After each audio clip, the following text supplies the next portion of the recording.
পবিত্র মাহে রমজান উপলক্ষে নেত্রকোনার স্বল্প আয়ের মানুষের জন্য সুলভ মূল্যে দুধ, ডিম ও গরুর মাংস বিক্রি শুরু করেছে জেলা প্রাণী সম্পদ দপ্তর। সকালে জেলা প্রাণী সম্পদ কর্মকর্তা ডাক্তার মোহাম্মদ শহীদুল ইসলামের সভাপতিত্বে এই কার্যক্রমের উদ্বোধন করেন অতিরিক্ত জেলা ম্যাজিস্ট্রেট ওয়াহিদুজ্জামান। এই উদ্যোগের আওতায় বাজার মূল্যের চেয়ে কম দামে পণ্য বিক্রি করা হচ্ছে। প্রতি কেজি গরুর মাংস বিক্রি হচ্ছে 650 টাকায়, তরল দুধ 75 টাকা এবং প্রতিটি ডিম পাওয়া যাচ্ছে মাত্র 8 টাকায়। বাজার দরের চেয়ে কম দামে নিত্যপণ্য কিনতে পেরে সন্তোষ প্রকাশ করেছেন সাধারণ ক্রেতারা। জেলা প্রাণী সম্পদ দপ্তর জানিয়েছে, রমজান মাস জুড়ে এই কার্যক্রম অব্যাহত থাকবে।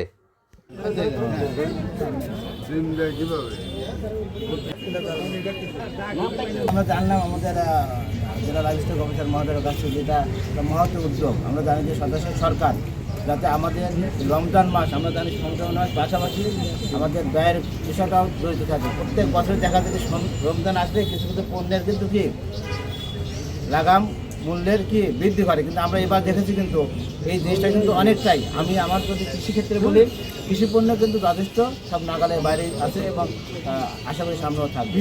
তেমনিভাবে যে লাইভস্টক এবং অধিদপ্তর যে উদ্যোগ নিয়েছে সদস্য সরকারের নির্দেশনা মোতাবেক, এটা খুবই একটা আমাদের আশান্বিত করেছে।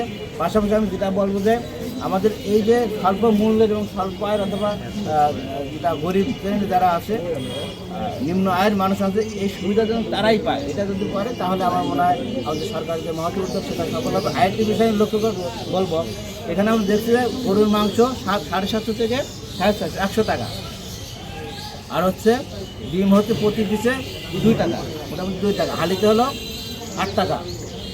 আর আমার দুধ হচ্ছে বাজার মূল্য যে 80 টাকা ধরে, সেখানে 75 টাকা। যে আমি আমাদের জেলা লাইভস্টক মহোদয়ের মাধ্যমে বলতে চাই যে আমাদের দুধের মূল্যটা এখন 60 বা একটু আরেকটু কমানো যায় কিনা, যেহেতু ভর্তুকি সরকারই দিবে, এটা সরকার আপনাদের সাবসিডাইজ করবে। এই জায়গাটা তো মনে হয় কাজ করার সুযোগ আছে, যেটা আমরা স্বল্প আয়ের মানুষের জন্য করছি, ছিন্নমূল মানুষের জন্য বলছি, সুবিধা বঞ্চিত মানুষের জন্য। আমরা দুধের দামটা যদি ইয়ে করা যায় এবং এই রমজান পরবর্তী যদি যেমন আমাদের অন্যান্য পণ্য ডাল, তেল যেভাবে দেওয়া হয় সেইভাবে যদি আমাদের এই শুধু দুধটা যদি দেওয়া যায়, দুধ ডিমটা